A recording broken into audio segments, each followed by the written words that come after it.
안녕하세요. 저는 나는 하나님의 가능성이 쉽다의 저자 조현영입니다.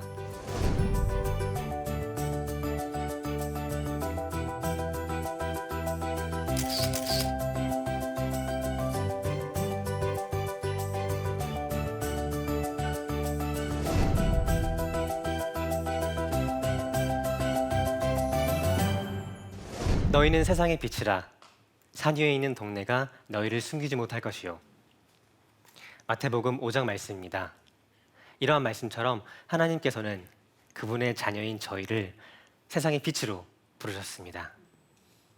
하지만 예나 지금이나 어디를 가던 누구를 만나던 누구에게나 공통적인 사실 하나 있습니다. 그것은 무엇일까요?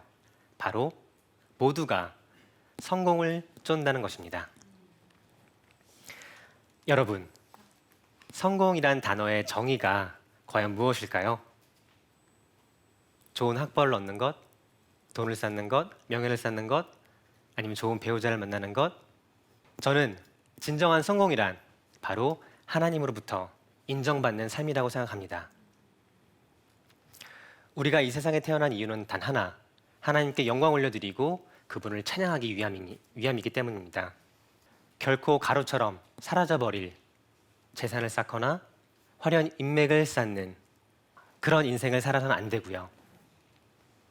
더불어 저희는 온 우주를 창조하신 왕의 자녀입니다. 그렇기 때문에 왕의 자녀답게 살아야 함이 마땅합니다. 그렇다라고 하면은 우리는 골방에서 항상 하나님께 기도만 하면 되는 것인가요? 아니요. 하나님께서는 저희로 하여금 영성과 전문성을 쌓기 원하십니다. 그렇다라고 하면은 영성과 전문성을 겸비하기 위해서 우리는 과연 무엇을 해야만 할까요? 저는 이 자리에서 두 가지를 강조하고 싶습니다. 거룩과 순종입니다. 여호수아 또 백성에게 이르되 너희는 자신을 성결하게 하라. 여호와께서 내일 너희 가운데 기이한 일들을 행하시리라. 여호수아 말씀입니다. 하나님께서 여호수아와 그의 백성들을 통해서 여리고성을 물리치기 위해서 요구하신 명령은 단 하나예요. 바로 이러한 거룩이었습니다. 우리는 이러한 거룩함을 이루기 위해서 과연 어떤 일을 해야만 할까요? 저는 회개를 해야 한다고 생각합니다. 우리가 하루하루 회개하는 삶을 통해서 우리의 마음을, 우리의 육신을 정결하게 하여 하나님과 나 사이에 있는 죄의 벽을 허무는 것이야말로 거룩을 이루는 길이라고 저는 생각을 합니다. 저는 모태신앙으로 태어났어요.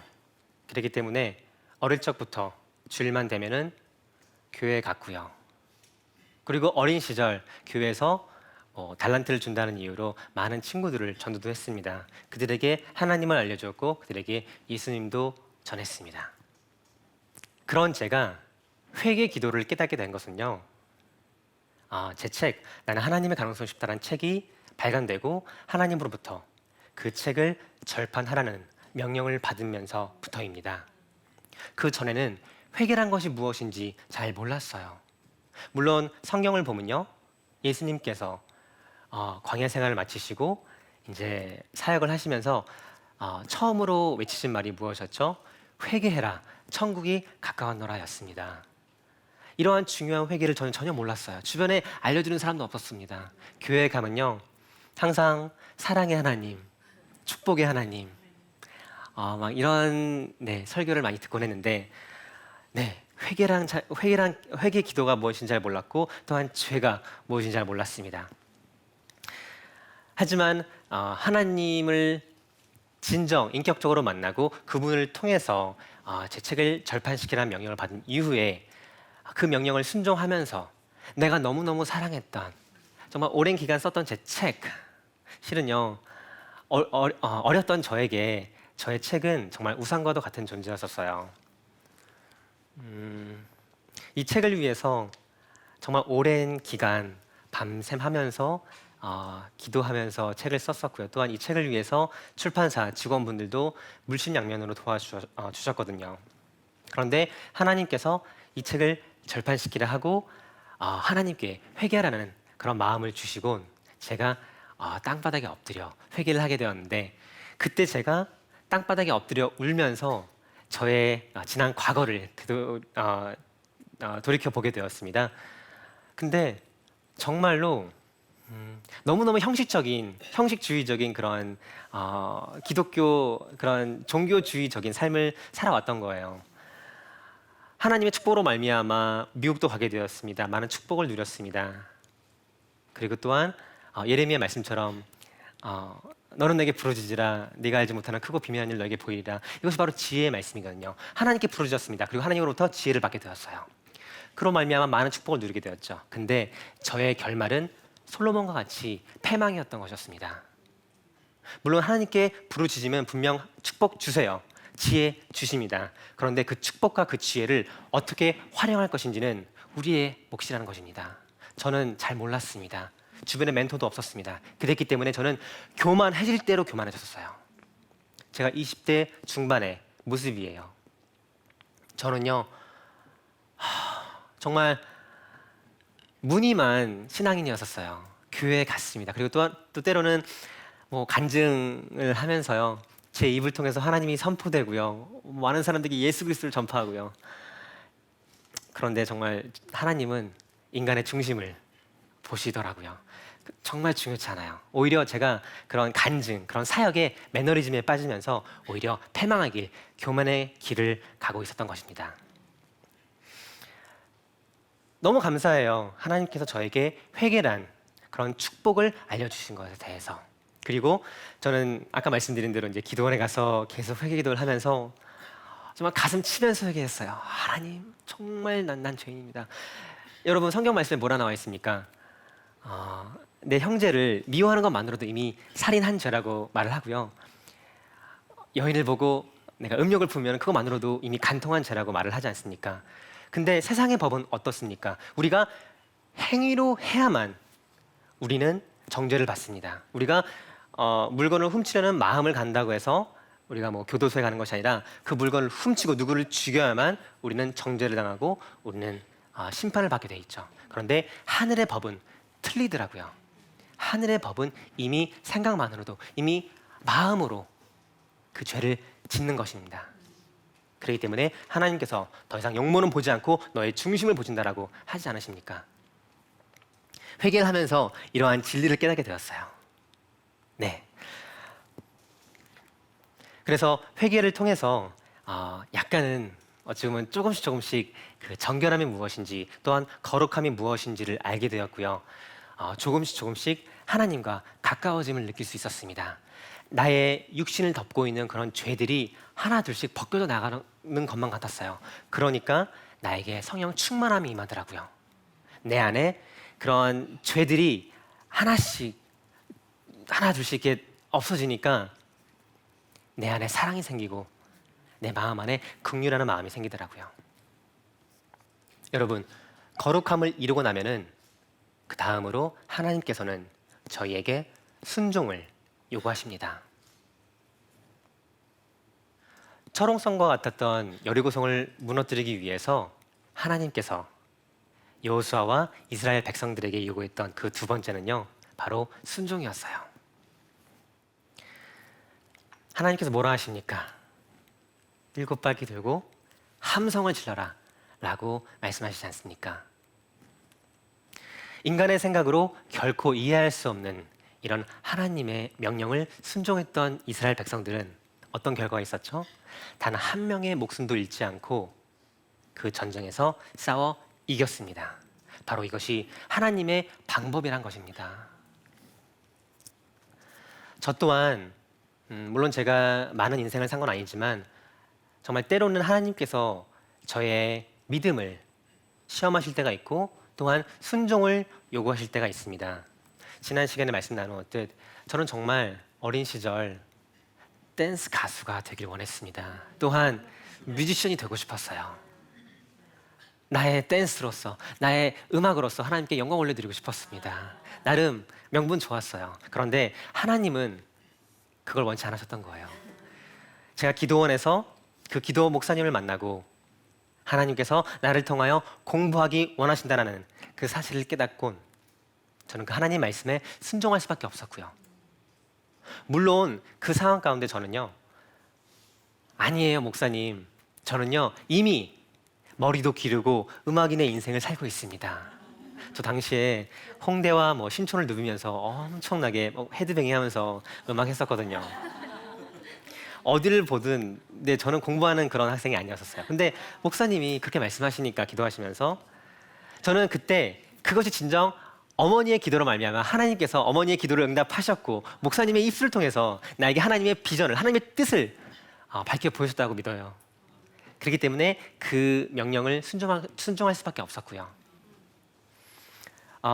또 한 가지가 있는데 제가 이제 군복무를 하면서 하나님께 여쭤봤잖아요. 하나님, 더 이상 하나님 뜻에서 멀어지고 싶지 않습니다. 내가 제대를 하고 어디로 가야만 합니까? 무엇을 해야만 합니까? 그때 하나님께서는요, 정말 요즘 말로 생뚱맞게 일본 땅을 보여주신 것입니다. 정말 여행으로도 단 한 번도 일본 땅을 가본 적이 없어요. 조금도 못합니다. 뭐 할 줄 아는 말이라고는 아리가또 고자이마스, 스미마셍밖에 없어요. 근데 갑자기 저로 하여금 일본으로 그냥 무작정 가라는 거예요. 그냥 가라 이거예요. 그리고 내 백성들을 위하여 기도하라는 겁니다. 그런 마음을 계속 부어주시는 거예요.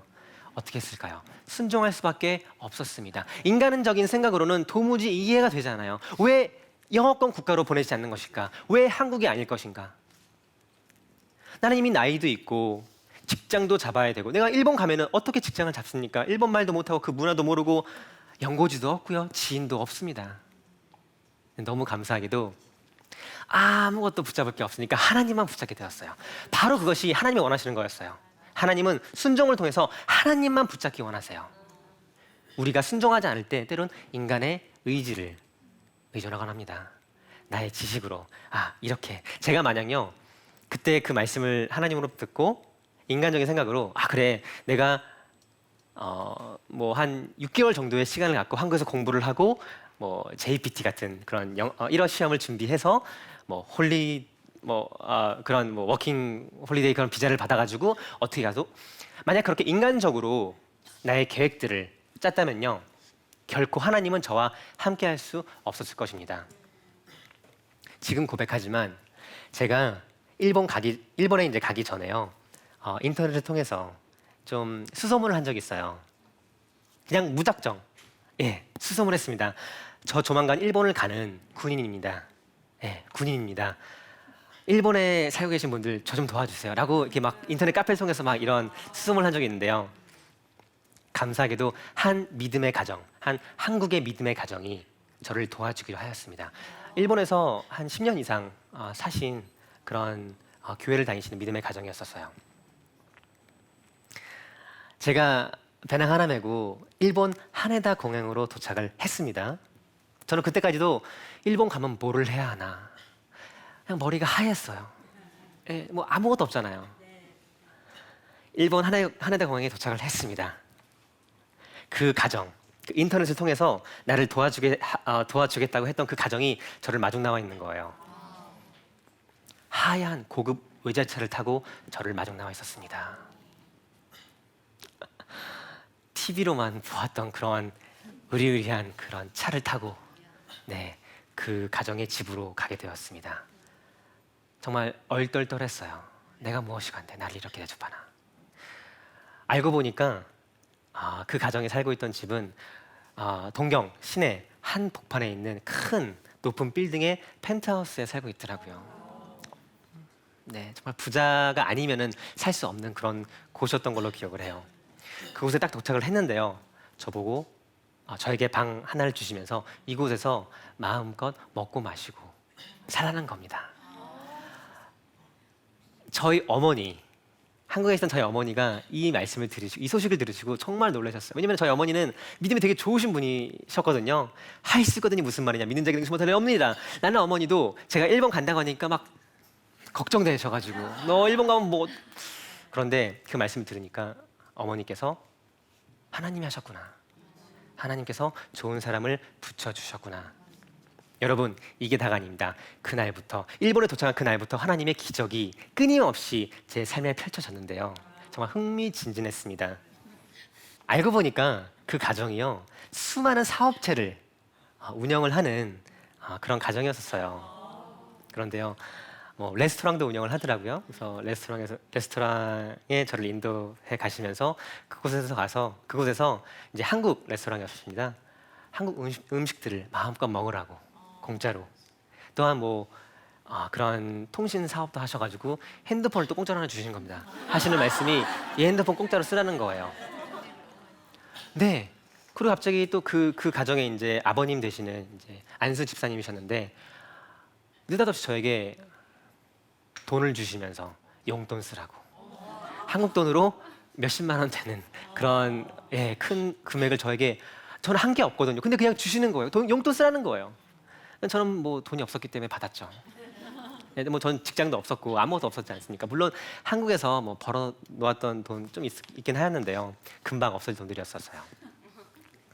그런데 한 일주일간 이 가정에 머물게 되었습니다. 근데 약간 뭐랄까요? 불편한 거예요. 솔직히 자신의 가족이라고 해도, 친척이라고 해도 이렇게는 못합니다. 이렇게 대접을 못합니다. 근데 민폐스럽더라고요. 제가 민폐가 되는 거 아닌가. 그래서 하루는 이제 어머니신 그 집사님이셨는데 말씀드렸습니다. 어머니, 제가 일주일간 신세를 너무 많이 졌습니다. 이제 나가서 네, 집을 좀 알아보겠습니다라고 말씀을 드렸는데 저에게 하시는 말씀이 이미 알아보았다는 겁니다. 알고 보니까 이 가정이 부동산도 하고 있더라고요. 그래서 시내 정말 좋은 위치에 동경 시내 한복판에 좋은, 저 혼자 살기에는 정말 천국 같던 그런 집을 하나 제공해 주시면서 정말 저렴한 가격으로 그곳에 정착할 수 있게끔 하셨습니다. 이게 다일까요? 당시에 제가 필요했던 건 무엇일까요? 1어였습니다. 전 1어를 못했어요. 뭐 사람들이 뭐 이런 말 할 수 있어요. 영어로 하면 되지 않겠습니까? 근데 영어도요, 일본 사람들이 영어를 해야 사용할 수가 있죠. 네, 일본 사람들 우리나라처럼 영어가 약간 좀 멉니다. 그래서 이제 1어를 열심히 공부해야겠다. 이제 뭐 정착했고 집도 있고 하니까요.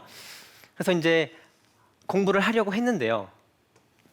그 집사님께서 이제 저에게 집을 제공해 주시면서 이런 제안을 하셨습니다. 자신이 다니는 교회 한 집사님이 있는데 남자 집사님이 있는데 그 집사님이 일본 그 시내 한 복판에 1어 학원을 운영하신다는 거예요. 그리고 이미 현영 씨 얘기를 해 놓았다는 겁니다. 그곳에서 공짜로 1어 배우래요. 여러분, 나중에 알아본 결과 이 1어 학원은요, 한 달 수강료가 거의 100만 원에 육박합니다. 근데 그곳에서 공짜로 1어 수업을 받으라는 겁니다. 너무너무 무지했고 아무런 정보도 없었고 1어도 몰랐던 저는 그냥 오로지 하나님만 붙잡았는데 하나님께서 초스피드로 일본에 정착하게끔 하셨고 제가 필요로 했던 모든 제반 조건들을 모조리 제공해 주셨습니다. 이것이 바로 하나님이라고 저는 생각을 합니다. 요한 1서를 보면요, 무릇 하나님께로부터 난 자마다 세상을 이기느니라. 세상을 이기는 승리는 이것이니 우리의 믿음이다. 예수께서 하나님의 아들이심을 믿는 자가 아니면 세상을 이길 자는 과연 누구냐? 여러분, 정말 여호수아 세대처럼 우리야말로 이 땅을 정복하고 다스려야 될 시대가 도래하였습니다. 우리는 더 이상 세상 사람들에게 하나님을 믿는다는 사실을 숨길 필요도, 또한 우리 구주 예수 되시는 예수님을 우리의 구세주라고 말하는 것을 부끄러워할 필요도 없는 것입니다. 하나님께서는 우리에게 이렇게 말씀하십니다. 내가 내게 명령한 것이 아니냐. 강하고 담대하라. 두려워하지 말며 놀라지 말라. 내가 어디로 가든지 내 하나님 여호와가 너와 함께하느니라. 여러분, 하나님께 속한 자녀라면요, 하나님 한 분만으로 충분합니다. 세상에 주는 그 어떤 평안과 안식도 결코 예수님이 주는 그런 안식을 대변할 수는 없습니다. 더욱이 우리가 예수를 믿는 것이 잘 먹고 잘 살기 위함이 아니라는 것을 우리는 깨달아야만 합니다.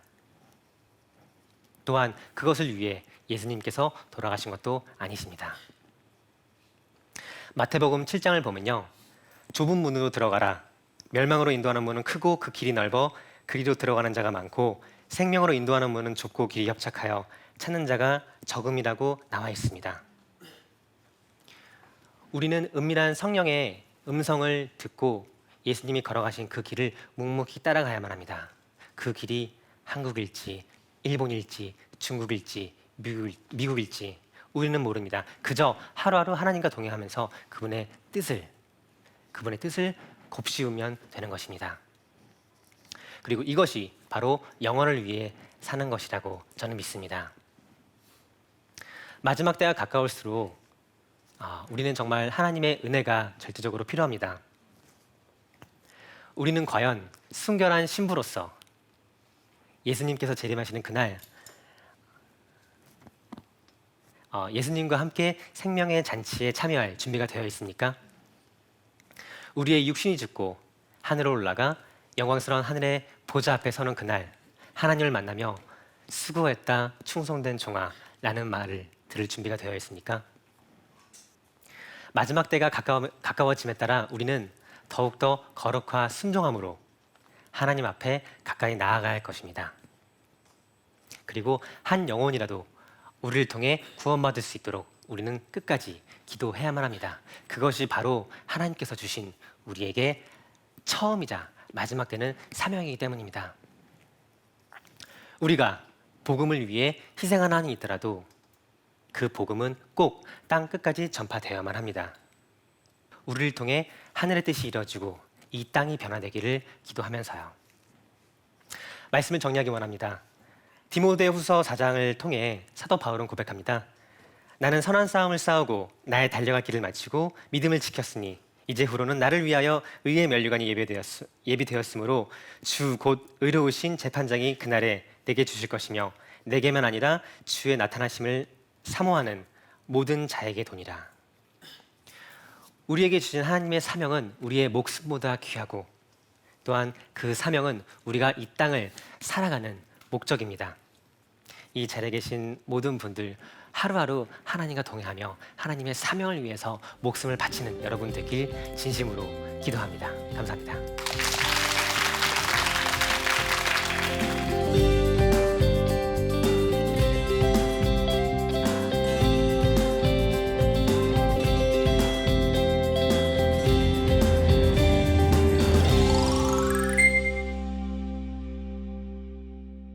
살면서 영성과 전문성이라는 두 마리 토끼를 잡기가 쉽지 않은데 두 가지 능력을 조화롭게 갖추려면 어떻게 해야 할까요? 영성과 전문성을 생각하면서 가장 먼저 여호수아를 떠올리곤 합니다. 그 이유는 여호수아야말로 정말 하나님과 가까웠던 자고요. 하루하루 하나님과 동행하면서 하나님의 뜻을 받아들였던 사람이기 때문입니다. 더불어 여호수아는 리더였어요. 어마어마한 리더십을 가진 것입니다. 그것이 바로 전문성이고요. 우리가 많이 외쳐대는 전문성, 바로 여호수아가 그 표본이 아닌가 싶습니다. 하지만 그 전문성, 그 리더십은 어디에서 나왔을까요? 잘 보세요. 여리고성을 앞에 두고 여호수아가 두렵지 않았겠습니까? 하지만 하나님은 여호수아를 달래시죠. 그리고 여호수아에게 명하십니다. 너희 백성들은 성결해져라. 명령하신 거예요. 여호수아가 한 일은 순종한 것뿐입니다. 그리고 그 백성들에게 선포했어요. 너희들은 성결해져라. 또한 여리고성을 7바퀴 돌고 함성을 질러라. 이것도 마찬가지입니다. 여호수아의 생각이 아니었어요. 그냥 그저 하나님께서 주신 그 영감을 가지고 그 백성들에게 선포했던 것입니다. 이런 행위가 바로 리더십이란 것입니다. 진정한 리더십은 하나님으로부터 나온다고 생각을 해요. 그리고 그것이 바로 전문성이고요.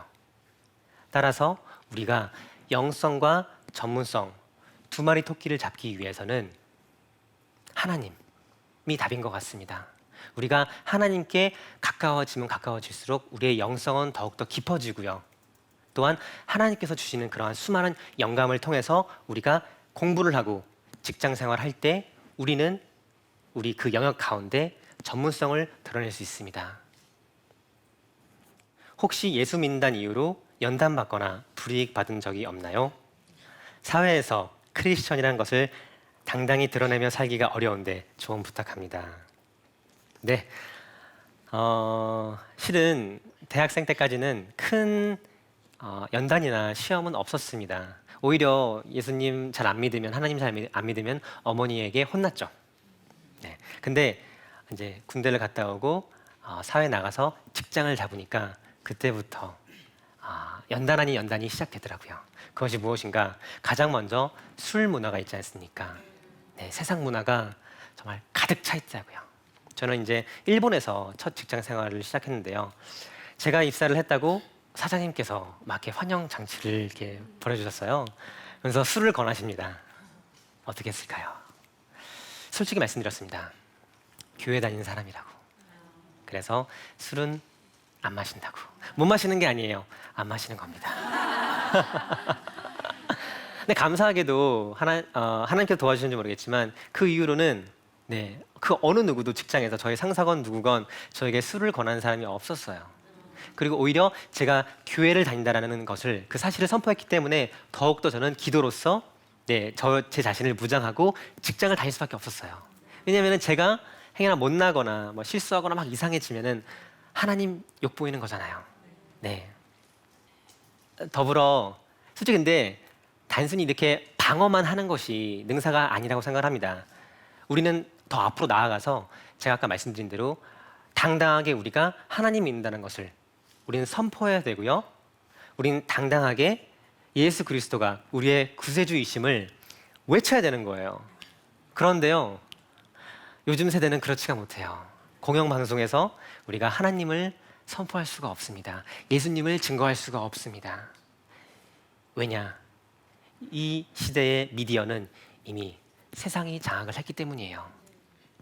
바로 여호수아가 그 시대를 정복하고자 하나님의 뜻을 받아 가나안 땅을 물리친 거 아닙니까? 그리고 그 수많은 영역들을 하나님의 정말 그런 네, 은혜로 말미암아 그런 권능으로 휙 감았잖아요. 네. 물론 지금 이 시대는 약간 틀릴 수 있습니다. 왜냐면은 예수님이 재림할 이제 때가 얼마 남지 않았고 오히려 한 영혼이 구원받는 그 자체만으로도 정말 감사할 수밖에 없는 그만큼 악한 시대가 도래했기 때문이에요.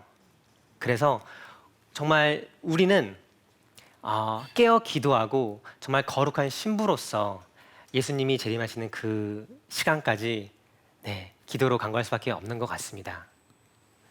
네, 장시간 강의를 경청해 주신 분들 정말 감사드립니다. 제가요 20대 박사학위 받았어요. 사실 가장 쉬운 게 공부였습니다. 저는요 30대 초반에 아파트가 세 채였어요 서울에. 그것뿐만이 아니에요 저. 땅도 또 살았어요 땅도. 집으로 가는 도중에 문득 이런 생각이 드는 거예요. 내 인생은 도대체 뭘까? 하나님께서 내 마음에 천둥 번개를 치신 거야. 아브라함같이 떠나는 인생이 축복스러운 인생이구나. 모든 민족들이 너를 통해서 복을 얻게 될 것이다. 진짜 성공이란 나를 통해서 수천 명이 먹고 사는 거야. 이게 진짜 성공이더라고요.